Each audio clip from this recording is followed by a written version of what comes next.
నమస్తే Telangana welcome to T news నీ కుమార్ దామెరా ముందుగా హెడ్లైన్ చూద్దాం. ఎకరంలోపు రైతుల్లో సగం మందికే రైతు బంధు, పంట సాయం కోసం ఎదురు చూస్తున్న అన్నదాతలు. హైదరాబాద్ నిలోఫర్ ఆసుపత్రిలో తొలి కరోనా కేసు, 15 నెలల చిన్నారికి నిర్ధారణ. పంజాగుట్టలోని 5 అంతస్తుల భవనంలో అగ్ని ప్రమాదం, 5గురిని కాపాడిన పోలీసులు, స్థానికులు. ఇవాళ రాష్ట్రపతి నిలయంలో ఎట్ హోమ్ కార్యక్రమం, రాష్ట్ర ప్రముఖులకు విందు ఇవ్వనున్న ద్రౌపది ముర్ము. వచ్చే రిపబ్లిక్ వేడుకలకు చీఫ్ గెస్ట్గా ఫ్రాన్స్ ప్రెసిడెంట్ మాక్రాన్ను ఆహ్వానించిన మోడీ సర్కార్. 2023 క్రైమ్ రిపోర్ట్ను సిపి కొత్తకోట శ్రీనివాసరెడ్డి విడుదల చేశారు. లైవ్ చూద్దాం.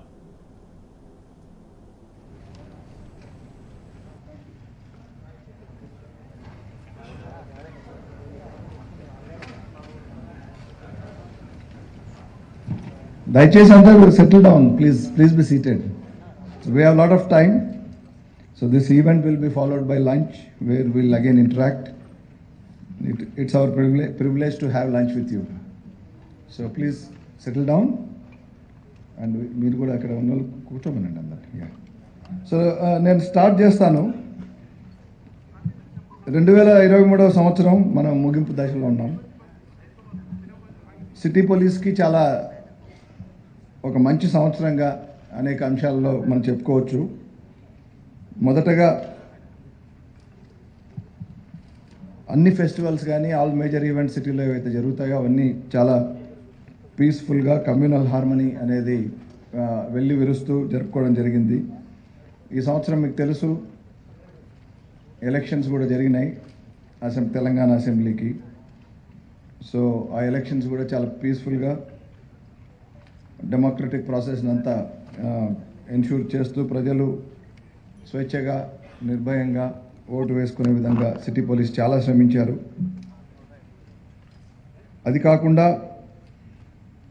ఈ సంవత్సరం మనకు తెలంగాణ రాష్ట్రం ఏర్పడి ఒక దశాబ్దమైన సందర్భంగా డిసెన్నియల్ సెలబ్రేషన్స్ కూడా జరిగాయి. సిటీలోనే ఎక్కువ ఈవెంట్స్ అయినాయి, మీకు అందరికి తెలుసు అది. అవన్నీ కూడా ఆల్ ఈవెంట్స్ సక్సెస్ఫుల్గా జరుపుకోవడం జరిగింది వితౌట్ ఎనీ హిచ్. ఇంకా మనకు రెగ్యులర్గా వచ్చే ఫెస్టివల్స్ కానీ ఇవన్నీ కూడా కంప్లీట్ కమ్యూనల్ హార్మనీ కనపడేటట్లుగా రిఫ్లెక్ట్ అయ్యేటట్లుగా మనం జరుపుకోవడం జరిగింది. సిటీ పోలీస్ ఆ విధంగా ఎన్ష్యూర్ చేశారు.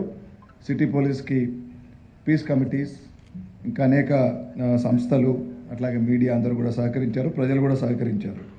ముఖ్యంగా ఈ సంవత్సరం శివరాత్రి, సబే మిరాజ్ ఇట్లాంటి ఫెస్టివల్స్ కోయిన్సైడ్ అయినాయి. ఆఫ్టర్ 36 years ఐ థింక్ ఈ 2 ఫెస్టివల్స్ కోయిన్సైడ్ కావడం. సో ఆ రెండు మన కమ్యూనిటీస్ కూడా ఫెస్టివల్లో ఇన్వాల్వ్ అయినా కూడా అంత సామరస్యంగా జరుపుకోవడం కూడా మనం ఒక విశేషంగా చెప్పుకోవచ్చు. ఇక రీఆర్గనైజేషన్ ఆఫ్ సిటీ పోలీస్కి వస్తే ఇది నిజంగా ఈ సంవత్సరం ఒక మైల్ స్టోన్ అని చెప్పవచ్చు. చాలా డికేడ్స్ తర్వాత, ఆల్మోస్ట్ 3 decades తర్వాత హైదరాబాద్ సిటీ పోలీస్ని రీఆర్గనైజ్ చేయడం జరిగింది. 5 లా అండ్ ఆర్డర్ సబ్ డివిజన్స్గా ఉన్న ఈ సిటీ పోలీస్ వ్యవస్థ 7 లా అండ్ ఆర్డర్స్, ఇంకో 2 పెంచి 7 law and order sub divisions అయినాయి. తర్వాత అంటే రెండు sub divisions, 2 zones not sub divisions, 2 zones పెరిగినాయి. అంటే 2 DCP ఏరియాస్ పెరిగినాయి రీఆర్గనైజేషన్లో. అట్లాగే 28 డివిజన్స్ అయినాయి. 11 న్యూ డివిజన్స్తో, ఇంతకుముందు 17 ఉన్నాయి, 11 న్యూ డివిజన్స్తో మనకు 28 డివిజన్స్ అయినాయి, అంటే ACP డివిజన్స్. మళ్ళీ 11 పోలీస్ స్టేషన్స్ పెరిగి మొత్తం law and order police stations ఇప్పుడు 71 పోలీస్ స్టేషన్స్కి చేరినాయి.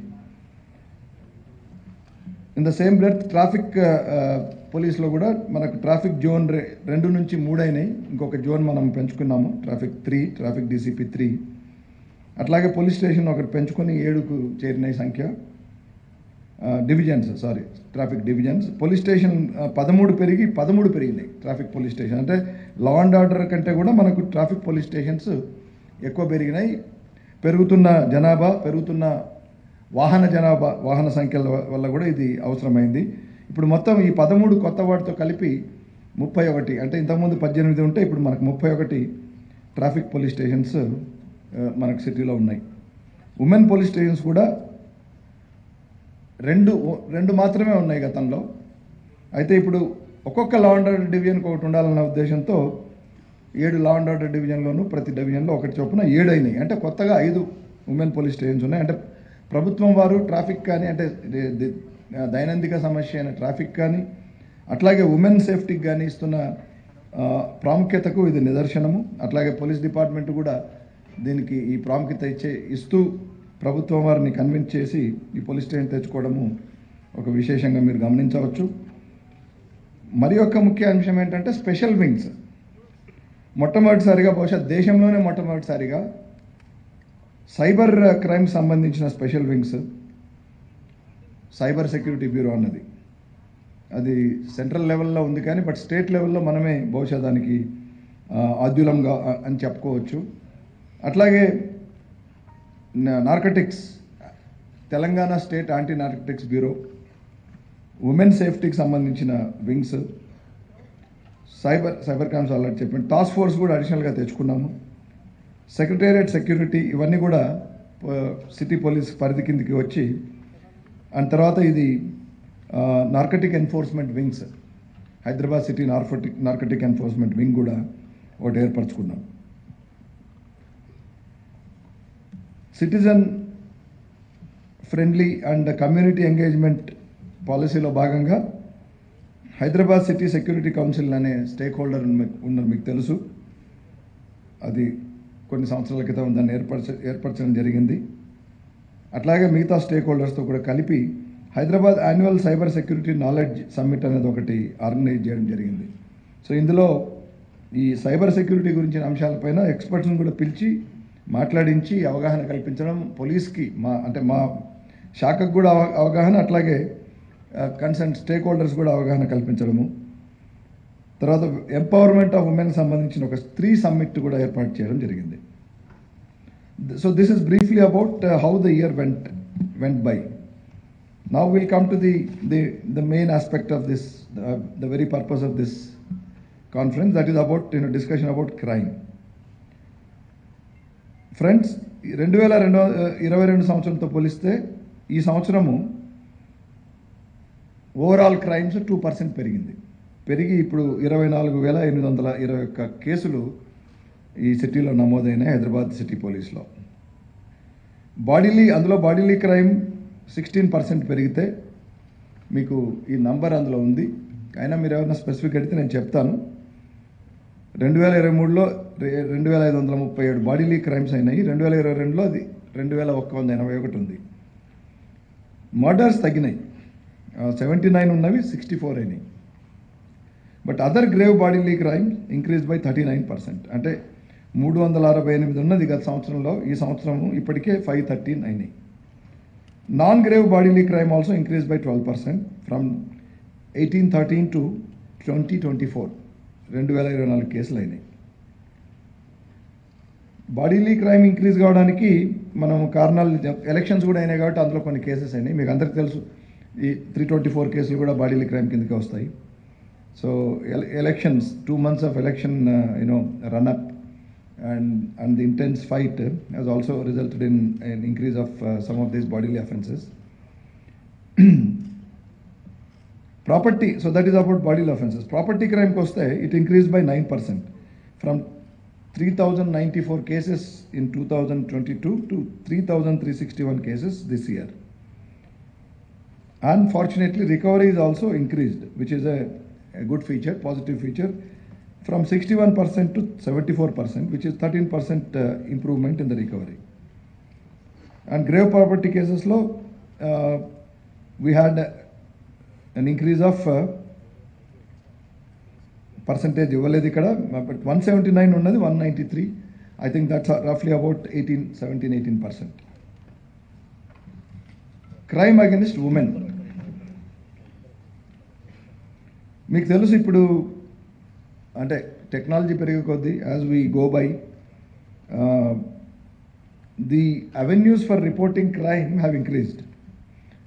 which is very good feature, which should be available to any citizen. So the result is, I think the reporting of crimes against women has also increased, and with that I think our drive against these crimes against women has also increased. WhatsApp కానీ తర్వాత భరోసా సెంటర్లు కానీ వీటన్నిటి వల్ల ప్రజల్లో ఒక అవగాహన కలిగి ఈ particularly women is one of our most vulnerable sections of the society in our country. So వాళ్ళకు ఇవన్నీ కూడా ఈ అవెన్యూస్ ఉండడం వల్ల వాళ్ళకి ఏదైనా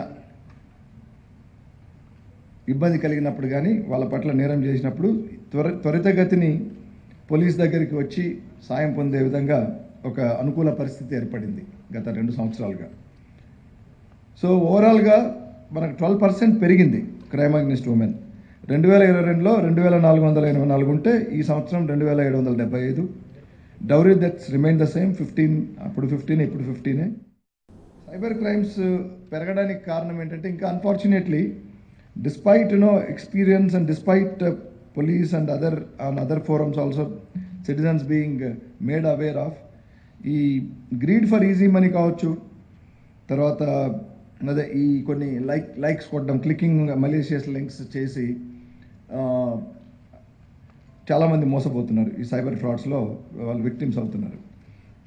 ఈ artificial intelligence, machine learning tools ఉపయోగించి అటాక్స్ చేయడము, డీప్ ఫేక్స్ క్రైమ్స్ కూడా, అది ఈ మధ్య మీకు తెలుసు డీప్ ఫేక్స్ అనేది ఒకటి the latest cyber crime that is alarming, and that is the faking as somebody else and then sending messages or whatever, thereby damaging the person's reputation.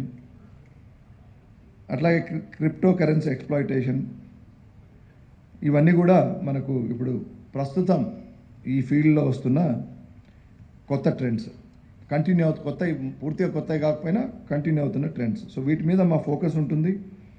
So దీనికి as you no, I mean, as differentiated from the traditional crimes, cyber crimes requires knowledge, cyber technical knowledge. So Hyderabad City Police, though, is one of the best in using technology and also adopting technology. I feel personally that we need to constantly update ourselves. ఇక్కడ చేసి ఈ కొత్తగా వచ్చే crimes కూడా ఇమ్మీడియట్గా దాన్ని ఛేదించే విధంగా ఆ టెక్నాలజీని, ఆ నాలెడ్జ్ని అందిపుచ్చుకునే విధంగా ట్రైనింగ్స్ కండక్ట్ చేస్తాము. ట్రైనింగ్ ప్రోగ్రామ్స్ ఉన్నాయి రెగ్యులర్గా. మాకు మా ఐటీ సెల్ కానీ వాళ్ళంతా ఈ అన్నిటి మీద దృష్టి పెట్టి చేస్తుంటారు. బట్ ఎలక్షన్స్ వల్ల బహుశా లాస్ట్ 3 months ఈ ట్రైనింగ్స్ జరగలేదు because of the busy engagement with elections. We are immediately starting from 1st January itself. I told my IT cell to start and then educate all the officers concerned so that we can be abreast with the latest trends and tackle these crimes effectively before they assume menacing proportions. Coming to the economic offences, ఈ సంవత్సరం మొత్తం 5624 కేసులు అయినాయి under different heads. As you know, financial frauds, institutions frauds కానీ, counterfeit fake currency documents, land scams where huge moneys are involved, employment scam, job racket, misappropriations, copyright act, ఇవన్నీ individual cheatings, ఇవన్నీ కలిపి మనకు ఇన్ని కేసులు అయినాయి. And amount involved in these cases is almost 10,000 crores, 9,152 crores. Land కేసెస్లో మీకు తెలుసు పెద్ద ఎందుకంటే ఈ ల్యాండ్స్ చాలా వాల్యూ ఉంటాయి కాబట్టి అక్కడ quantum of amount will be more.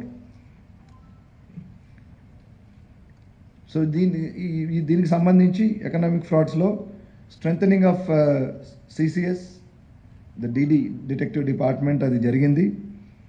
First time I think we have got now that unit has got apart from the additional CP who has reported recently, we have now 3 DCPs there, and we will be also strengthening the lower level functionaries at ACP level, inspector level, and here also the need for training, need for awareness how to tackle land cases, particularly assigned lands కానీ అవన్నీ వాటి మీద వీళ్ళు తప్పుడు documents సృష్టించి land sharks ఏవైతే చేస్తుంటారో అవన్నీ ఇప్పుడు ఆల్రెడీ సుప్రీంకోర్టు లెవెల్లో వచ్చిన కేసెస్ అవన్నీ కూడా స్టడీ చేసుకొని ఆ దృష్టిలో ఇన్వెస్టిగేట్ చేసి త్వరగా పూర్తి చేసి గవర్నమెంట్ ల్యాండ్స్ని కానీ ఈవెన్ అసైన్ ల్యాండ్స్ కానీ ఈ ల్యాండ్ షార్క్స్, రియాల్టర్ షార్క్స్ చేతిలో పడకుండా కాపాడడం, అవన్నీ కూడా ఈ రాబో రోజుల్లో మీరు చూస్తారు, గట్టిగా చేస్తాం. Then coming to the Hyderabad Narcotics Enforcement Wing, which we talked about, which they have been created recently. Narcotic police station undi idvaraku gaani ippudu manaku anti narcotics bureau kuda vachindi, which is now headed by a senior officer, and we will be working in tandem, in coordination with the TS NAB, and together the instructions of the government are very, very clear and our intentions are very clear. I used the first opportunity to meet you when I took charge last week to tell this, to drive this point home, and I again use this opportunity also that drugs will not be tolerated in this city and in the state of Telangana, and drugs offenders will be ఎక్కడున్నా కూడా వాళ్ళని వెతికి పట్టుకొని మా information system strengthen చేస్తున్నాం. Already ఉంది, but దాన్ని ఇంకా స్ట్రెంగ్తెన్ చేస్తున్నాము. సప్లై డిమాండ్ చైన్ మీద దృష్టి పెడతాము. The people who are encouraging this at higher level, maybe at rich and the well-to-do also. So we'll be focusing on them, not just the ganja which is being sold or consumed on the streets by the ordinary or even the labor class people, but the supply and demand at high end and the rich and higher segments of society, higher echelons of the society will be specially focused. We'll be also improving our training. We'll be strengthening resources wise. So the new dogs, sniffer dogs that are specifically trained only for sniffing these narcotics and drugs. So there is a plan we'll be developing. Right now we have sniffer dogs, but they are also trained for sniffing explosives. So the efficacy పెంచాలంటే మనం ఇంకా ఎక్స్క్లూజివ్గా ఉండాలి. అది the breed that is required for that, అవన్నీ కూడా అంశాల మీద దృష్టి పెడుతున్నాం already. Even the technology also is helping us. I think we have now gadgets which can also sense those vapors and then determine which drug it is. We'll use it. We'll also see that these evidences which are technical are also they become acceptable evidence during trial. ఈ సంవత్సరం చూసుకుంటే ఈ narcotics మీద Hyderabad city police చేసింది total 83 cases book చేశారు. 241 persons have been arrested in these 83 cases, out of which consumers are 54, transporters, public cultivators 50, and peddlers 139. Anti-drug committees ఉన్నాయి మనకు. So వారి హెల్ప్ ద్వారా plus other departments, women and child welfare department వాళ్ళ ద్వారా rehabilitation కూడా చేయడం జరిగింది. ఇందులో ఈ 241లో ఒక 120 personsని రీహాబిలిటేషన్ కూడా చేయడం జరిగింది. Most of them would be consumers of course, and maybe some of them peddlers and even the transporters. The seizure of drugs is about 1761 kgs of ganja, 121.8 grams of cocaine, then 629 grams of MDMA, some excessive pills which have been actually recently recovered, charas, hash oil, and things like that. 3 foreign nationals have been deported during the year who were involved in this drug peddling. And now come to the road accidents. Drunk and drive cases ఈ సంవత్సరం 37,866 as on the date of preparing this report, and it's ticking, it's continuing, and the new year is coming, so certainly there will be more cases of drunkenness, and it's our duty to see that while we allow enjoyment, revelry, but it's also our duty to see that they don't cross the line, the limits. So new year సందర్భంగా ఇదే అవకాశాన్ని తీసుకొని మీకు నేను ఇక్కడ నుంచి చెప్పదలుచుకున్నాను. Already మీకు ప్రెస్ నోట్ కూడా ఇవ్వడం జరిగింది 2 రోజుల క్రితం. అందులో all the new year restrictions as usual every year ఉన్నట్టుగానే ఈవెంట్స్ మీద కానీ, తర్వాత ఎస్టాబ్లిష్మెంట్స్ ఎంతవరకు ఫంక్షన్ చేయాలన్న విషయంలో కానీ, అంటే 1 o'clock వరకు మాత్రమే చేయాలి, ఆ తర్వాత 1 నిమిషం కూడా మేము అలో చేయం. సో 12:45 నుంచే క్లోజర్కి చర్య తీసుకోవాలి ఆల్ ఎస్టాబ్లిష్మెంట్స్. అంటే ఆ టైంలో 12:30, 12:45 నుంచే కస్టమర్స్కి ఇంక క్లోజ్ చేస్తున్నాం వెళ్ళిపోవడం చెప్పడం, నాట్ 1 o'clock చెప్పడం కదా, ఎందుకంటే 1 o'clock చెప్తే 1:30 అవుతుంది, 2 కూడా అవుతుంది. సో అట్లాగే ఈ ఏవైతే ఈవెంట్స్ మ్యూజిక్ అండ్ ఇవన్నీ సౌండ్తో చేసే ఈవెంట్స్లో డెసిబెల్స్ కూడా మీటర్స్ ఉన్నాయి. డెసిబెల్స్ పెట్టి మేము అవి ఫాలో అవుతున్నారో లేదా చూస్తాము. They should not create noise pollution. And of course once again any use of drugs in the parties, in any pub, any restaurant, any house, anything, we are going to deploy more people. We are going to deploy more citizens who are now willing to work with us to give information. And apart from what database we already have, you have used drugs means your pub is not going to open again, your restaurant is not going to open again, come what may. Even if it is a farmhouse, it will be locked, and we will see that they are all seized. We'll use the firm arm of the law, and we'll ensure that these things do not happen for the good of everyone. Yet if some people dare do this, and if you are caught, you are finished. Even if you are not caught on the day we come to know, we are going to chase you. So that is the message I want to send across through all of you. And so this press note meeku already telusu. I thank you for very prominently publishing it as usual, and doing your part as a responsible media. So I told you 37,866 drunk and drive cases అయినాయి, of which 3,782 imprisoned, suspended driving license 556, amount fined is about 91 lakhs. Then the removal of obstructive parking and encroachments బాగా జరగాలని చెప్పాను నేను. అది ఇంకా అంటే ఇప్పటికి what I found is, because I was DCP traffic about 2 decades ago, what I am finding, these busy hours, business hours in the business districts, what they call as these downtowns, our time lo there is, we used to have that time, I think it is still there, we used to have restrictions on movement of certain vehicles, slow moving vehicles, I mean these trolley autos, of course certainly no trucks, but somehow I am finding them moving, so that they cause lot of traffic congestion. In fact, there was at that time only we tried to experiment, but unsuccessfully. That Abbots, of course, now the 20 years the city changed. Abbots is no longer the central business district of the city. It's Gachibowli, West Hyderabad. But Abbots was at that time crossroads Abbots. So we also I think for 2-3 days we tried to see that in peak hours those roads are free of autos also, because autos were causing a lot of problems. They suddenly they turn and sudden swerving this side that side, so it was also causing accidents apart from congestion. But anyway, then government decided, because it may also restrict their income, so we didn't go ahead with that finally. కాలేయ మార్పిడి చికిత్సలో అరుదైన ఘనత సాధించారు star hospitals వైద్యులు. ఒకేసారి 2 డోనర్ల నుంచి కాలేయాన్ని తీసుకుని మార్పిడి చేశారు. తెలుగు రాష్ట్రాల్లో ఈ తరహా సర్జరీతో చరిత్ర సృష్టించారు స్టార్ హాస్పిటల్ డాక్టర్లు. డ్యూయల్ లోబ్ లివర్ ట్రాన్స్ప్లాంట్ కోసం దాదాపు 18 గంటలు కష్టపడ్డామని తెలిపారు కాలేయ మార్పిడి నిపుణులు డాక్టర్ రాఘవేంద్రబాబు.